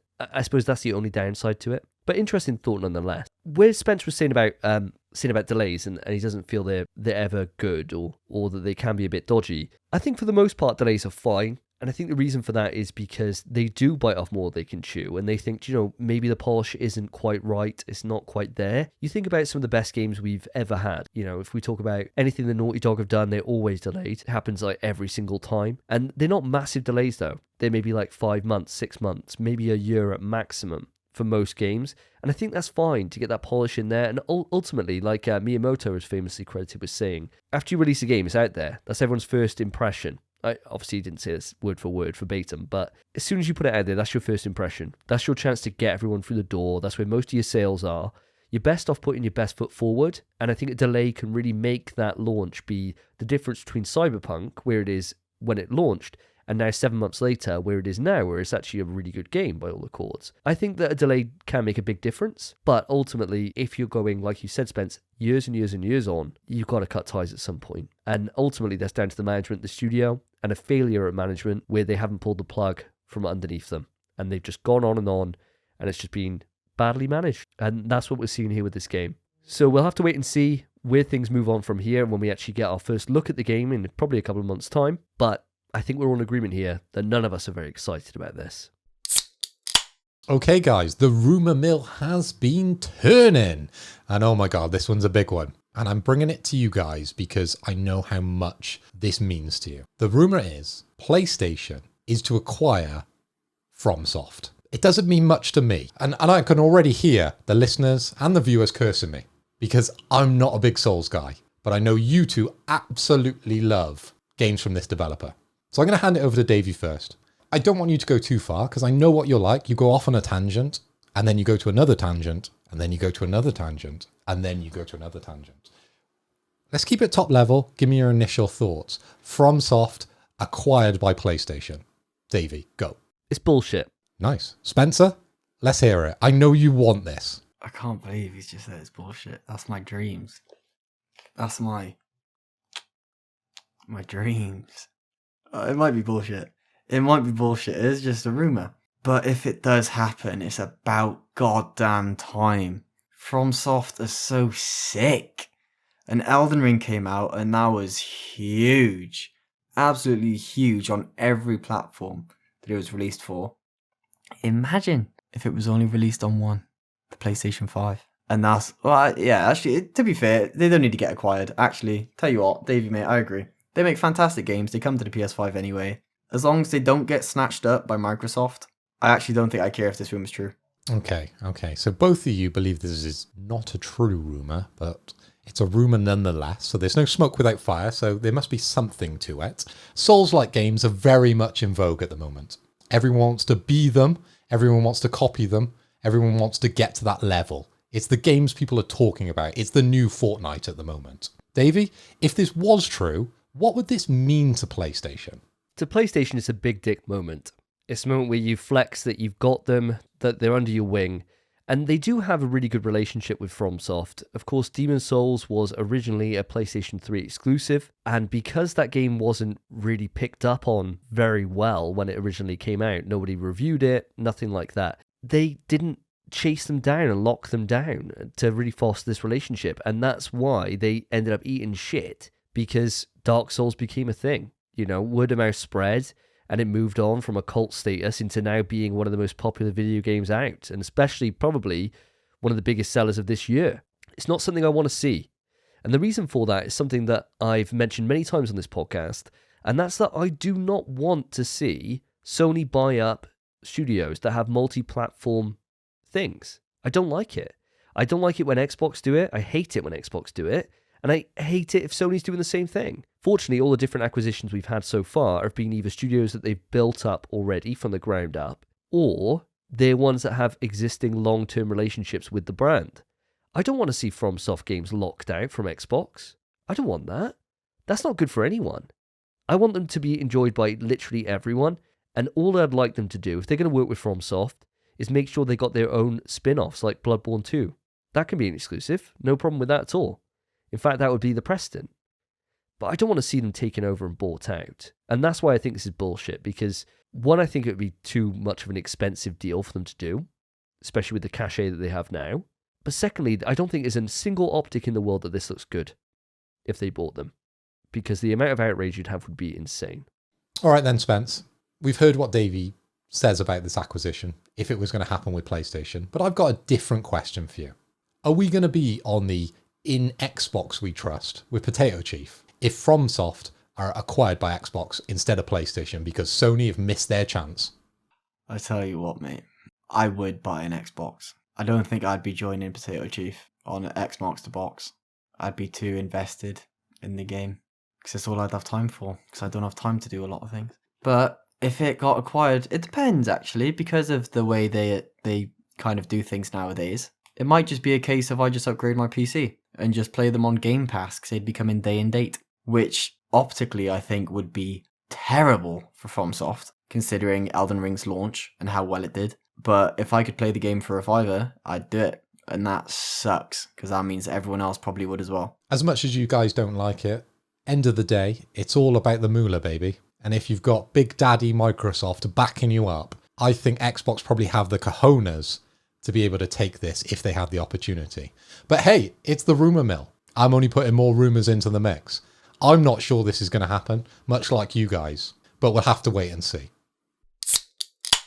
So our final rumour of today, Sega is developing big budget reboots of Crazy Taxi and Jet Set Radio, both part of Sega's Super Game initiative. Now this was originally reported by Bloomberg. So guys, I want to get your thoughts on this. Are you interested in Crazy Taxi and Jet Set Radio making a return? Do you think this is true? And it's important to note here that both of these titles are in the very early stages of game development. So it means that they could always be canned. Phil, what are your thoughts on these classic games? As a child of the 80s, I hold Sega in high regard. Whenever they're up to something, I'm interested automatically, regardless if it's just another Sonic game. Because let's be real, who actually likes that character? That's fighting words, mate. I like Sonic, he's cool. I model my life after Sonic. I live fast. I sit around. Every time I gotta wait somewhere, I'll tap the one foot, my arms crossed. I try and model Sonic in my everyday life. And you're always chasing the ring. Not anymore now I'm married. I've become too attached to the ring, and now it's actually weighing me down a little bit. But I've already mentioned about the benefits of putting a ring on it. So let's move that one on quickly before the wife listens to this and I am no longer alive. And it won't be COVID that finishes me off. It'll be my wife coming in and battering me apart. So we don't want that. But with these games, I haven't really got that much of a storied past with Crazy Taxi or Jet Set Radio. But I'm definitely very interested in what Sega have to offer with their Super Game Initiative. It sounds very, very Japanese, doesn't it? The Super Game Initiative. That gets you interested just with those 3 words, doesn't it? I think that's probably the best kind of initiative, isn't it? You know, a super game initiative. I don't know how else you can word that apart from it being, you know, super mega initiative. Maybe that's the next step up from that. But that sounds pretty super. The tall and thin of it, I'm excited for anything Sega, so bring it on. What about yourself, Spence? I mean, the Super Games Initiative, you boys are right, that is one of the most Japanese things I've ever heard. SGI, it sounds like something I don't want to get. But Crazy Taxi and Jet Set Radio, I know they're both huge games from back in the day, back when I was a wee lad. I've played Crazy Taxi, never played Jet Set Radio, and I've never owned either. I played Crazy Taxi over a friend's house once for maybe all of 10 minutes, and it was fun. Got a timer, you got to get your person to your place. I'm sure it'd be a fantastic platinum if the game came out. Do I care? No, not at all. Is it true? Again, do I care? They could come out. I mean, and then they'd come out, really. That's it. Unless I get them for free on PS Plus Premium, I don't really give a shit about them. Spence, you say PS Plus Premium, but in what Davey introduced, he said big budget reboots. So are we going to get a Crazy Taxi on the same level as Horizon? Is it going to be that sort of level? You get into the taxi and you've got this full, fleshed out story between why you're taking this person from A to B. Bro, I drive for a living now. I still got to play Death Stranding. That's delivering packages as well. Crazy Taxi isn't on my list, even if it's, you know, a sight to behold. I got to say, quite interestingly with this, now, unlike you guys, I loved Crazy Taxi back in the day. I never owned a Dreamcast, but my cousin did, and so we used to play his Dreamcast all the time when I was growing up. Crazy Taxi is stuck in my memory solely because of the Offspring song. Yeah, yeah, yeah, yeah, yeah. How that game starts. Amazing soundtrack, amazing fun game, proper arcade game, just a really fun kind of pick up and play. And it was full of in-game advertisement. So you had to pick somebody up and take them to KFC or take them to Burger King or take them to all real life locations. So speaking about, you know, in-game advertising, that's kind of the perfect place where you can subsidize your development cost because you can have these kind of restaurants and different locations in something like this. And when it comes to big budget, it's just a case of just making the city, the environment, the pedestrians, the cars as realistic as possible, or just making them with a really cool art style, but it's still being high, big budget. And you could do that, and Sega don't have the money that they used to have, even though they're getting a lot of money now from the new Sonic movie and stuff like that. They're nowhere near as powerful as they were back when they were doing the Dreamcast. I think this is one of those good times where you could have some kind of clever product placement to really offset that cost of development, and it would make sense. Now, when it comes to Jet Set Radio, don't give a single shit about Jet Set Radio.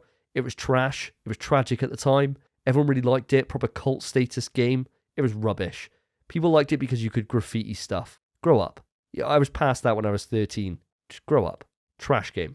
Tragic. Not interested in that whatsoever. And if they put it out there, I'm telling you now, it will flop just like the remaster they did, and nobody bought it. Sorry. Facts are out there, guys. If you got any problems with that, write into the email, let me know, pswetrust@gmail.com.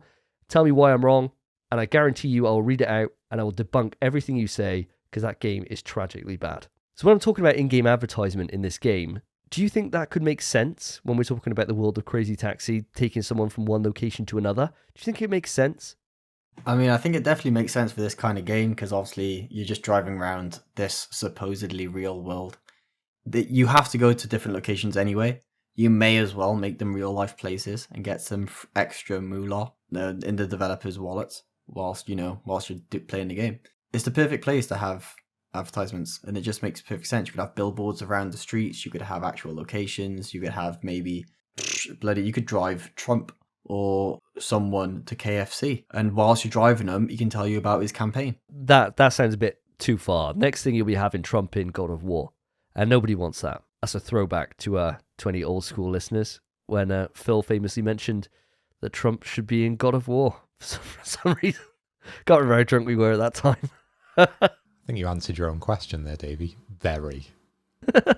Yeah, definitely. Well, I think that's all we got to say on this rumour. So let's move it on to the topics. Stop! Topic time! All right, lads. We're on to the topics. And I am starting us off with our first topic of the evening. So, boys, the topic I'm bringing to you is a PS5 Buyers Guide. And by that, what I mean is, if someone were to get a PS5 right now, somehow they just magically find one. They just fucking go Argos or Game or Amazon. They exist. Let's not be silly. But someone actually tries and they get one. I want to know what games you're going to be suggesting and screaming at them to play. Let's say 3 games. I want to know what your games are and why you're choosing them and why you think they're the best place to start. Phil, let's start with you. What are your games? Lay it on me. Okay. I kind of feel like my recommendations are going to be quite different to you two, so it's probably good that we start with me because I think your top 3 are probably very, very similar. I could probably name them, and I'm sure our viewers and listeners could probably name them by now if they've listened to the last couple of episodes. For me, my 3 that I would be pleading you to buy would be the top 3 games that I've enjoyed when it comes to the PS5. And that would be Ratchet & Clank, Horizon Forbidden West, and of course, Death Stranding Director's Cut. Those would be my top 3. I think it's quite a well-rounded kind of list there. You've got something for everybody. They're all big games. Death Stranding, obviously, it's a bit of an add-on from the PS4 edition. The other 2 games, they're continuations from previous series, well-loved, well-known in the PlayStation ecosystem. So these would be my top 3. For someone buying a PlayStation, go into Tesco, I would say pick up these 3 games if you can. Pick up one of them, spend your time in them, try and get the platinum, because I'm going for all 3 across these titles. Dave, mate, what about you? What are your 3 games for the audience? So my choices are going to be ones which aren't necessarily the best titles, but they're the ones that I believe are some of the standouts for the console so far. So my top choice, my number 1 most recommended choice, and the reason I chose this because I thought it wouldn't be on any of your guys' lists, is Sifu. So Sifu is my number 1 recommendation for somebody getting a PlayStation 5 because you're all going to think about Horizon, you're going to think about the games which are the big games that everyone's going to want to pick up when they get a PlayStation, and that's a great choice to start with. Sifu is a short experience, 8 to 12 hours in length, depending on your skill, of course. It probably could be an infinite play time if you really suck at it, but it's just a great game. It's just a really fun game, start to finish, not 1 ounce of fat on it. One of the best experiences I've had this year. Phenomenal game. My number 2 choice is Miles Morales. Spider-Man Miles Morales. I think that's a game for everyone. I think if you haven't played the last Spider-Man game, you don't need to. This is its own unique story. It follows Miles, obviously, as he kind of learns to become Spider-Man himself and stand out separate from Peter Parker. Fantastic game. It's the reason why we're seeing it on the charts every time we get more stock in. It's because it's a great place to start with the PlayStation 5. And it uses the features really, really well. And finally, my last choice, and this will come as no surprise to anybody, it is Returnal. Returnal is the game that was my game of the year last year, and has only recently been replaced from that with Elden Ring. But seeing as you can't get Returnal on any other console, it is a PlayStation 5 exclusive, I thought it fit in perfectly here as being the first party offering from there that you can't get on PlayStation 4. Sifu's the indie, Miles is the everyman. And that's my list. What about yourself, Spence? Well, for my 3 games, I think, seeing as you've just got your PS5, I think you really want to learn how to appreciate your new console and just how perfect of a system it is. So the first game I'd recommend anyone play, and everyone should play when they have a PS5, is Astros. You should play Astros. Phenomenal game, teaches you the history of PlayStation. It's fun throughout and really fills you in on just what that DualSense handset is capable of. It just shows you everything that you're going to be experiencing over the years with that controller and just how awesome it is and how different it is from every other handheld in history. Second game I'd recommend, not for everyone, but it's a fantastic game, is Demon Souls.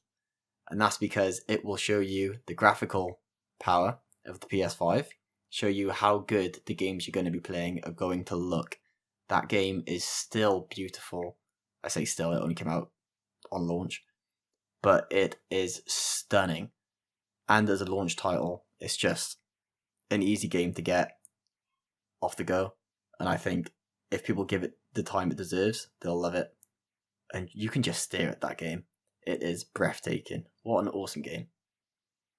And then the third game I'd recommend, same as Philip Hoy, Ratchet and Clank Rift Apart, and that will show you the power of the SSD. That rift mechanic they utilize in the game, where you can just appear in different areas of the map and the world and just travel to different planets at like the pull of a whip, basically. It's insane. There's no load times whatsoever. It just all happens in real time. And I think if you want a PS5 and you want it to blow you away, those are the 3 games to do it. And those are the 3 games to make you think, fuck, this is the PS5. So boys, we've listed off all of our 3 games.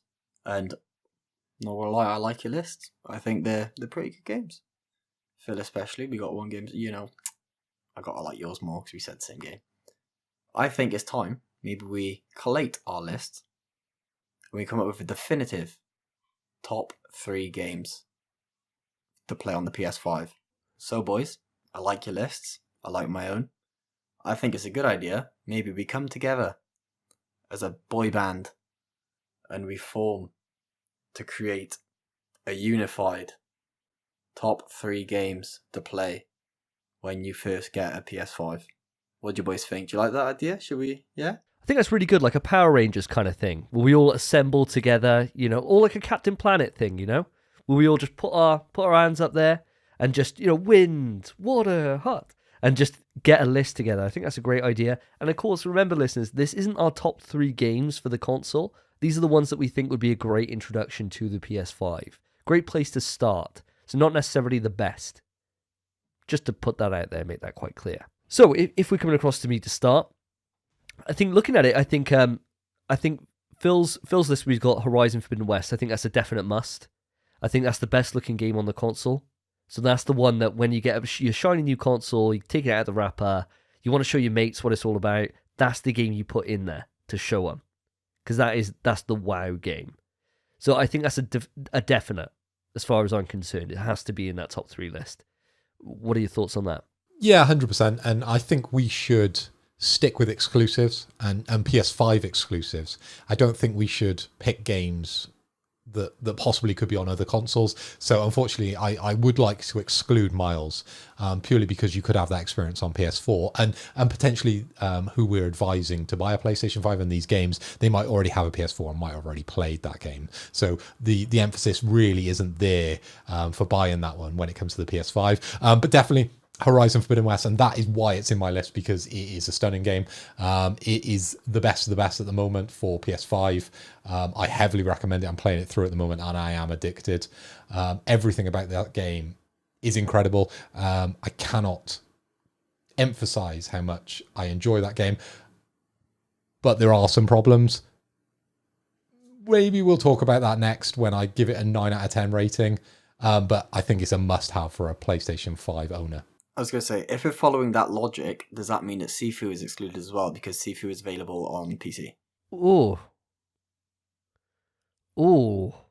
We're excluding that too, are we? Okay. All right. We can take it off the list if you want to. We can do it. We can take it off. Take it off, boys. Rip my list apart. That's fine. I'm just saying, what does Sifu really bring? Right? It's an incredible experience. You loved it. But what on the PS5 really makes it sing? Compared to something like Ratchet and Clank, where it takes advantage of every single thing that the PS5 has got on offer. It's a showcase.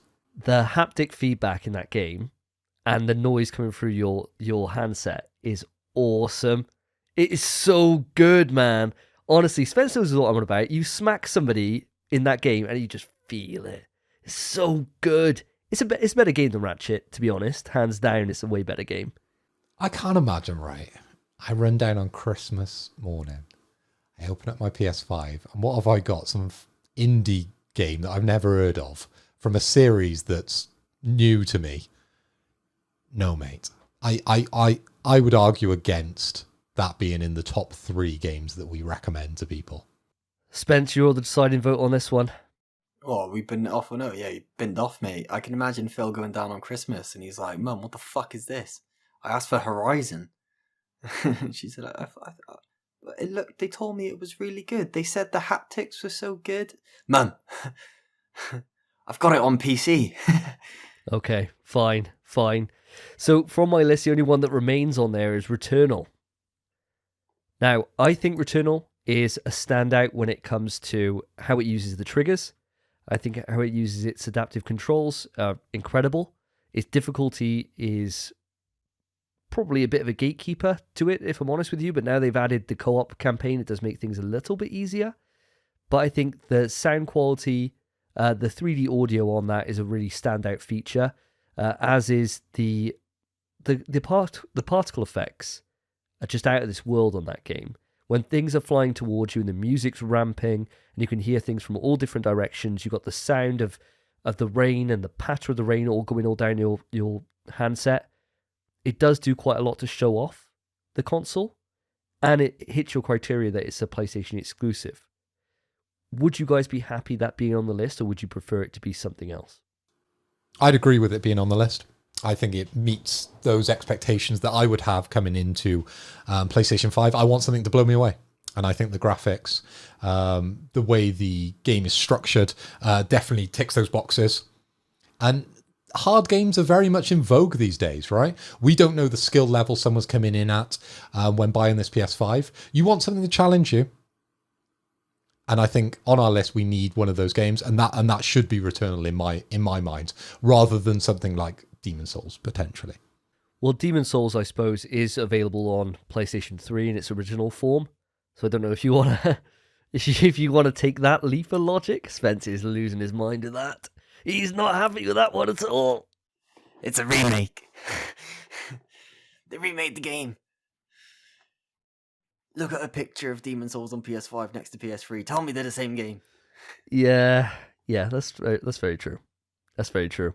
I think out of what we got left, if I had a choice for what we got left out of there, I think I'd be torn. I'd be torn between Astros or Ratchet, if I'm honest, because Astros, I mean, to be fair, can you really say, can we even include Astros? It's on the PlayStation 5 as a default, so they're going to get that anyway.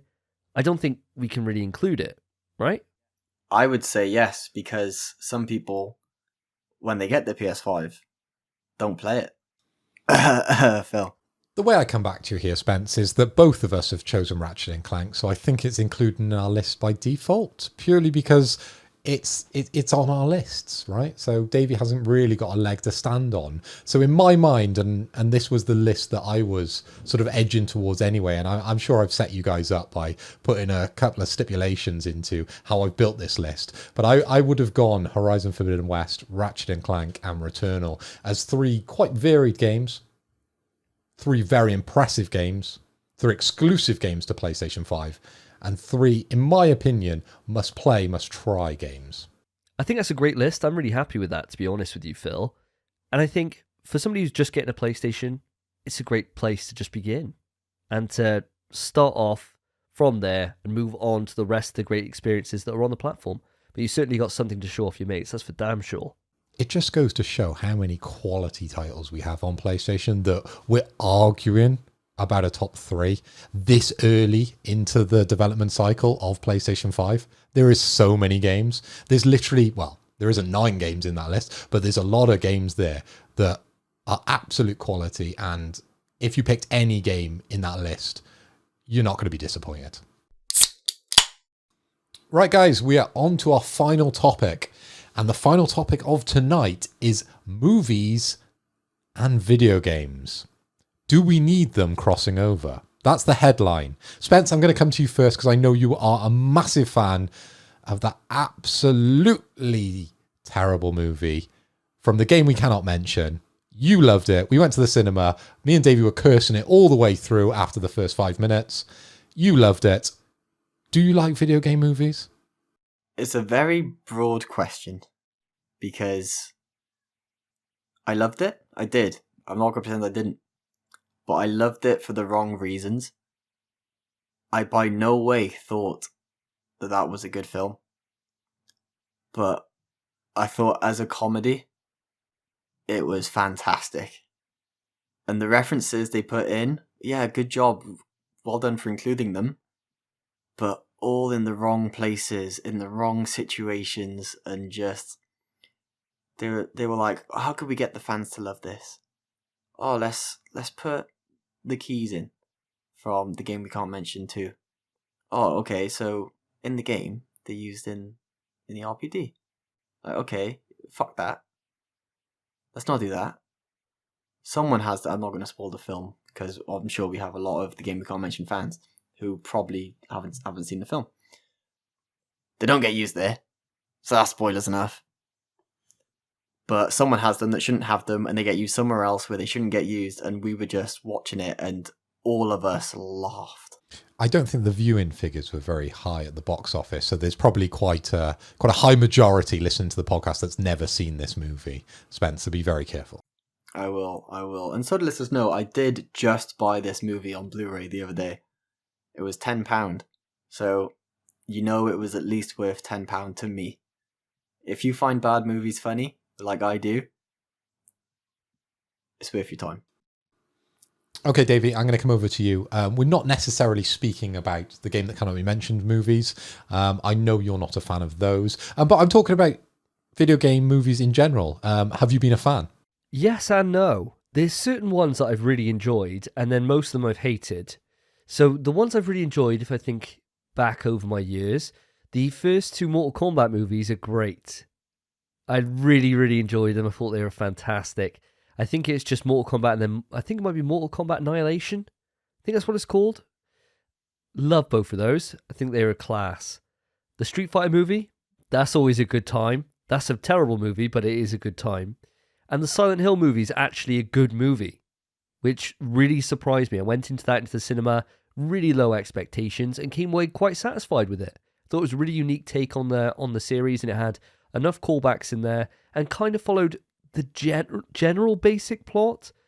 It wasn't bang on, it wasn't actually accurate, but it was close. And I thought, oh, do you know what? I could go with this adaptation. So yes, I think in a certain light, I am a fan of them. For the majority case, no, I am not a fan of them. But there are the occasional glimmers of light in there. Oh, and I suppose you could put the Sonic movie in there as well. I really enjoyed that. Great film. I think for me, when I was younger and I was going to the cinema, or, you know, we had a copy of a tape somehow, and my dad brought home the Street Fighter movie or brought home the Mortal Kombat movie, I absolutely loved them, regardless of how good the movie was, because I was a child. I was just happy that there was a video game character in a movie. The Mario Brothers movie. That was so good when I was a kid. But you watch that now. It just doesn't translate. I think with age, I've definitely soured on video game movies, although I'm always excited for the game that cannot be mentioned whenever they release a new movie. I was so excited to see Welcome to Raccoon City, and they absolutely butchered it. I do enjoy the Mila Djokovic movies, but overall, when it comes to video game movies, no. I just know what I'm expecting, and the bar is pretty low. Okay, guys. There's a butt ton of video game movies coming, and they're still making them. They haven't learned their lesson. I'm looking down this list. We got Borderlands. We got Gears of War. We got Ghost of Tsushima. We've even got a Portal movie coming out. Spence, are you excited for any of these future video game movies? Let me have it. I mean, bro, I'm looking at this list. Sonic 3?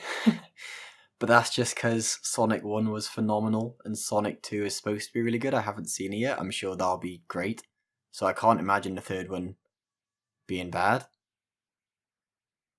There's a Space Invaders movie on that list. I'd like to know what they're going to do with that. Because I don't know how far the lore of Space Invaders goes, but I don't think it's all that deep. But I might be mistaken. Oh, and a Just Dance movie. I'd love to see where they take that as well. It might just be Step Up, the game, the movie. Who knows? But from this list, I don't give a shit about video game movies. Okay, Davey. I've looked at this list, and there's one movie there that probably jumps out to you. What's going to happen with that movie?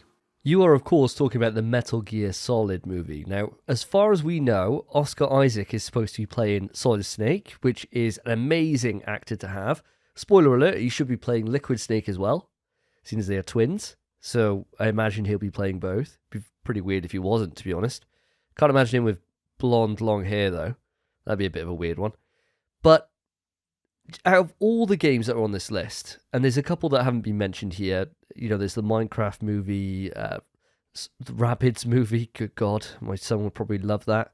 Streets of Rage, Saints Row, Yakuza, and another Tomb Raider entry. Out of all these games that we've mentioned so far, this is the only one that I would be incredibly worried about how they do. Because the plot of Metal Gear is actually really convoluted. So, we talked about how Welcome to Raccoon City butchered the game series that can't be mentioned, which is quite a straightforward plot in the first two anyway. Metal Gear is like 25 hours worth of cutscenes telling you what's going on. How do you condense that into a 2-hour movie? I have literally no idea. I don't know. I mean, you'd literally have to have the plot be Snake goes in, somehow gets told that Liquid's his brother. I honestly, I don't even know where to begin with it. The scale would be really good, and you could do some really interactive stuff. But good God, I don't know how the hell you translate that one. I'll tell you what they need to do, Davey. They need to go back, because we condensed the original Metal Gear into 1 hour and 29 minutes when we did a spoiler cast. That's what they need to start, because we touched on every one of the highlights when it came to that video game. And that's what they need to follow. They just need to follow the game verbatim. Step by step, let's not miss a beat, and let's translate that, in my opinion. All I know is that would be rough to do. I'd love to see it. I would absolutely love to see it, but I'd be very concerned. Very concerned. Yeah, of course. And I think that's something that historically movie producers have struggled with, translating video games because of the length of the narrative into a compact, interesting movie. But of course, on the horizon now, we have certain games being transitioned into series. So this could be a series of 10 episodes. It could be longer. Series can go on infinitely if they're popular enough. And one of those series is that through the rumour mill, we've heard that they're possibly going to be doing in the future is The Last of Us. And I know, Spence, you're a massive fan of that. So how do you think they're going to translate that into a series? And do you think the choice to move that away from a movie and translate that into a TV series, is that a better choice? Is that a better way of translating a video game for you? I think TV shows are the golden standard. I think all video games, if they ever get turned into any sort of well, any form of entertainment that isn't video games, I think TV shows are the way they should be done. You have so much more room to play with a TV show. You're not confined to a 2-hour experience. You can stretch it out as long as you want, as many seasons as you want. You can choose which arc of the story you want to contain in which season. I'm sure you can do that with movies as well. But I find, especially with the movie I mentioned earlier, Welcome to Raccoon City, they tried to include too much into one movie. Whereas with a TV show, you can definitely include a lot more and you can span it out. You can pace it a lot better. I think it's just easier to budget, easier to do, and easier to just involve everything you want to involve.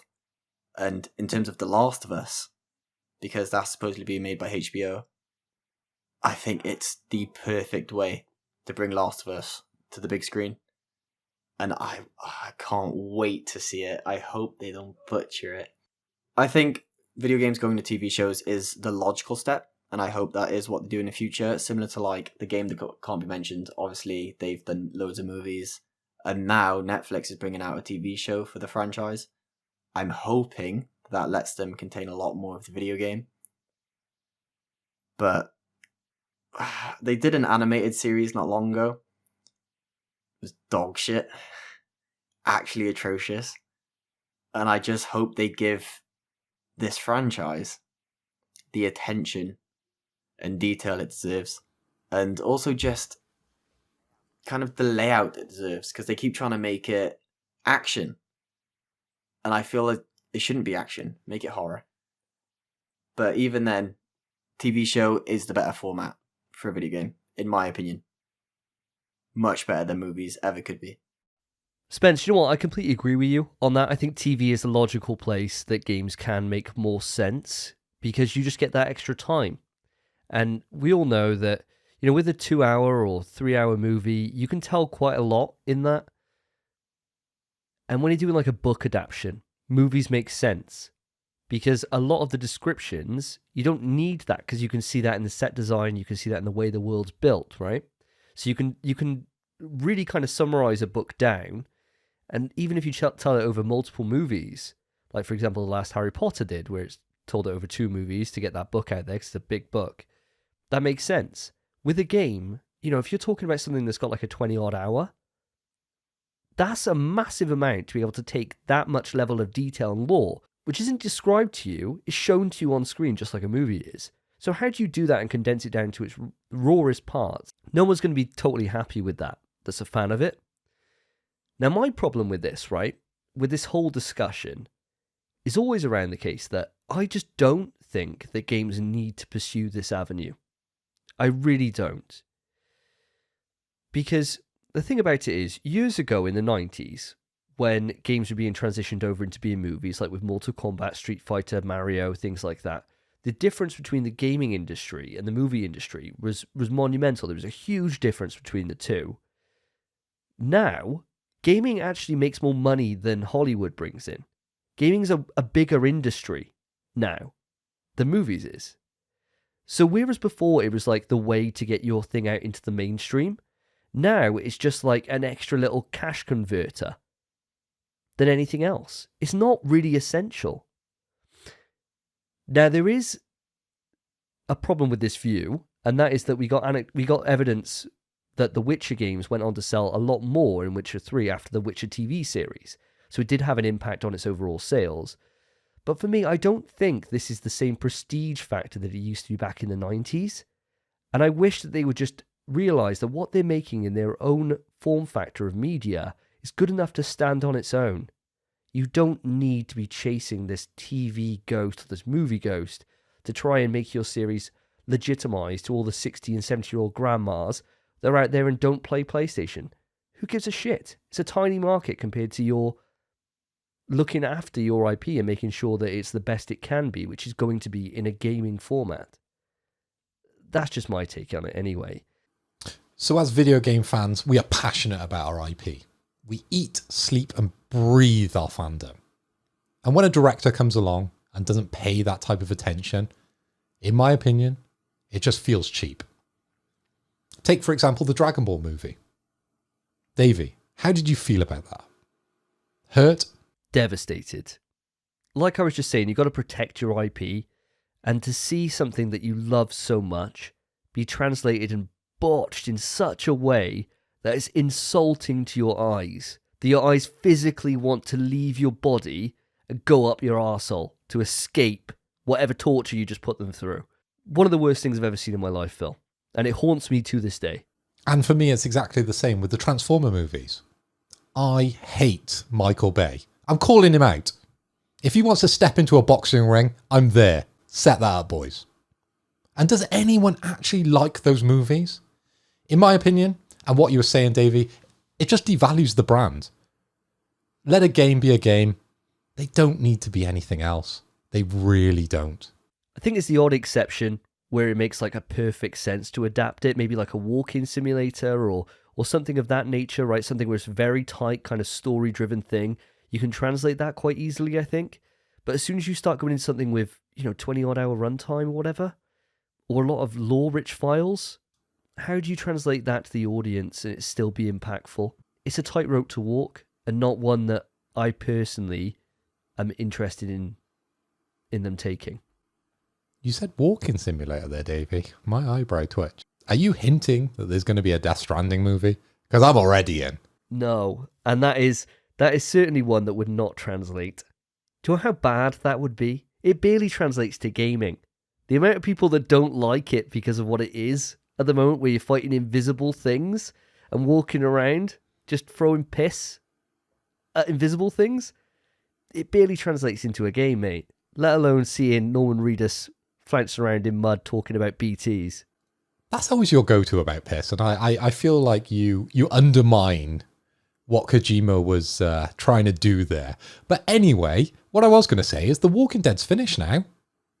He needs a new project to work on. It's perfect if we're going to bring this to Netflix. Set it up, guys. Don't do it, Netflix. Just don't do it. It's not going to work. It's not going to work. I would love to hear what you think about this, guys. So make sure to put your video game recommendations in the comments. If you want these adapted to movies, if you want these adapted to TV series, let's start the discussion. You can join me on Reddit. The URL will be in the description. I'll be creating a thread for this podcast. So make sure to jump in. Let me know your feelings on what games should be adapted. You can write into us on the email, pswetrust@gmail.com. And you can reach out to us on Twitter @InPSWeTrust or any of our individual Twitter accounts, which will also be in the description below. And remember, guys, if you want to support the show, the best way of doing it is by leaving a review on your podcast service of choice. Of course, if you're watching us on YouTube, then hello. Pleasure to have you here. Remember to put a like on the video if you've enjoyed it, and subscribe to the channel for new episodes every 2 weeks. Now, this has been In PS We Trust, a PlayStation podcast, episode 41. Thank you ever so much for listening up to this point. Really appreciate each and every single one of you. My name's Davey. I've been Phil. And I've been Spencer. Take care, guys. Peace! In PS We Trust is hosted by Davey, Phil, and Spencer. You can write into the show via our email, pswetrust@gmail.com. Our Twitter is @InPSWeTrust. To find each of us online, follow our Twitters, @SSJDavey, @PhilipHoy, @SpenPie_. Thank you for listening. Take care of yourselves, take care of each other. See ya.